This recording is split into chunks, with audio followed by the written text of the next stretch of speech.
Абай облысында өңірлік әлеуметтік-экономикалық даму мәселелері жөнінде кеңейтілген кеңес өтті. Онда облыс әкімі Нұрлан Ұранхаев пен оның орынбасары Дмитрий Кариков, Әділбек Мұсабаев және қаржы басқармасының басшысы Әділет Қожанбаев барлық салалар туралы өткен жылғы жұмыс қорытындыларын ұсынды. Кеңейтілген кеңесте барлық деңгейдегі әкімдер, мәслихат депутаттары, құқық қорғау органдарының басшылары, тұрғындар мен бақ өкілдері қатысты. Кездесуде сөз алған облыс әкімі маңызды кезеңді атап өтті. 8 маусымда президент Қасым-Жомарт Тоқаевтың жарлығымен облыстың құрылғанына 2 жыл толады. Біздің басты мақсатымыз президент реформаларын сапалы жүзеге асырып, үкіметтің алға қойған тапсырмаларын орындап, халықтың тұрмыс сапасын жақсарту және табысын көбейту деп атап өтті өңір басшысы.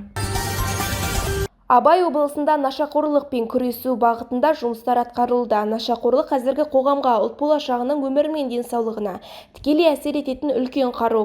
2024 жылдың 5 айында Абай облысы бойынша 96 есірткі фактісі тіркеліп, құқық бұзушылық анықталған. Бұл туралы өңірлік коммуникациялар қызметінде өткен брифингте арнайы мамандар баяндады.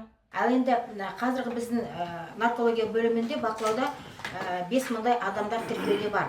Оның ішінде 350 адамдар именно есірткі зат қолданатын адамдар. Сол мына аптеканың қызметкерлерін шақырып, ол кісілерге түсіндіріп айтып, не себеппен олар қолданады. Енді ол дәрілерге запрет жоқ сатуға. Облысымыз бойынша 96 есірткі фактісі тіркелді. Оның ішінде 46-сы есірткінің заңсыз айналымы саласындағы қылмыстар және 50-і теріс қылық. Ұзақ іздестіру жұмыстың арқасында біз ұйымдасқан қылмыстық топтың қызметін тоқтаттық. Осылайша Абай облысының аймағында синтетикалық есірткі жеткізудің 2 тұрақты арнасы жойылды, дейді Тілек Тұрсынғалиұлы. Облыста есірткі қылмыстарын жасаған үшін барлығы 23 адам ұсталған. Оның 18-і синтетикалық есірткі сатқан үшін. Өкінішке орай ұсталғандардың 4-еуі облыс орталығының жоғарғы оқу орындары мен колледждерінің студенттері болған. Нұрбол Нұрсағатов Жарқын ауылының тұрғындарымен кездесті. Кездесу барысында тұрғындар жайылымдылық жерлердің жетіспеушілігі, мектептен тыс үйірмелер ашу, жолдарды грейдерлеу, мал шаруашылығын дамыту, балалар алаңын жабдықтау және де тағы да басқа мәселелерді көтерді. Сондай-ақ ауыл жастарының спорттық әлеуетін арттыруға, септігін тигізетін спорт ғимаратын салу бойынша сұрақтар қойылды. Осы жиында көтерілген мәселелердің барлығы ескеріліп, жоспарымызға сай шешілетін болады. Жарқын ауылының дамыту маңызды мәселелердің бірі және ол қаланы дамытудың бас жоспарына енгізілген, деді Нұрбол Нұрсағатов. Жарқын ауылында 700-ге жуық адам тұрады. 2023 жылы 8,3 шақырым жолды жөндеу жұмыстары аяқталып, жол белгілері орнатылды, балалар және спорт алаңдары ашылды.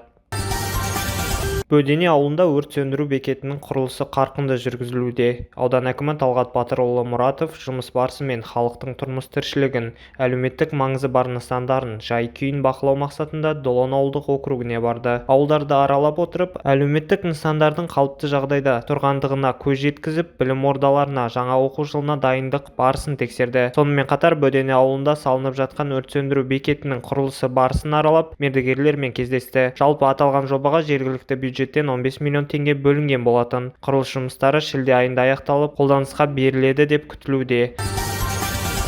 Медицина қызметкерлері күніне орай сенім денсаулық сақтау жүйесі қызметкерлерінің салалық кәсіптік одағы ұйымдастыруымен Абай облысы бойынша медицина қызметкерлері арасында шағын футболдан турнир өтуде.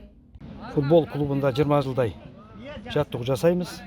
Медик деген Ербол Қапанович деген президентіміз бар. Бәрі дәрігерлер, 20 шақты адам, 20 жастан 75 жасқа дейін осы дәрігерлер футбол ойнаймыз. Енді мына бүгін медицина қауымдастығында қала тарихында үлкен оқиға болып жатыр. Үлкен спорттық осындай жарыс болып жатыр. Ол 1 рет өтеді, жылына кейде 2 рет өтеді. Спартакиада медицина қызметкерлерінің арасында 15 команда ойнап жатыр. Осында біз бүйрек орталық өзіміздің командамызды қойдық. Бірінші ойынымызды ойнадық. Жедел жәрдем беру ұйымымен өте қатты қарсылықта өткен ойын болды. 3-2 қылып ұттық ол команданы. Енді әрі қарай Жарма ауданымен ойнағалы жатырмыз. Бұл бір үлкен мейрам, үлкен дода.